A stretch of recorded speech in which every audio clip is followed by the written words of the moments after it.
అర్హులైన ప్రతి పేద కుటుంబానికి ఆహార భద్రతను మరింత బలోపేతం చేయడమే లక్ష్యంగా తెలంగాణ ప్రభుత్వం స్మార్ట్ రేషన్ కార్డుల పంపిణీకి శ్రీకారం చుట్టిందని మంత్రి పొంగులేటి శ్రీనివాసరెడ్డి తెలిపారు. హన్మకొండలో నిర్వహించిన కార్యక్రమంలో లబ్ధిదారులకు స్మార్ట్ రేషన్ కార్డులు పంపిణీ చేశారు.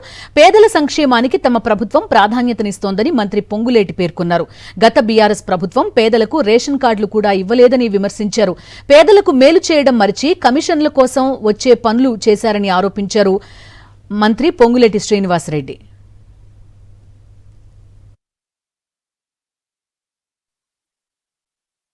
అనేక సంక్షేమ కార్యక్రమాలు పేదోడి గుమ్మానికి చేరుతున్న ప్రభుత్వం, మీరు ఆశీర్వదించి దీవించిన ఈ ప్రభుత్వం.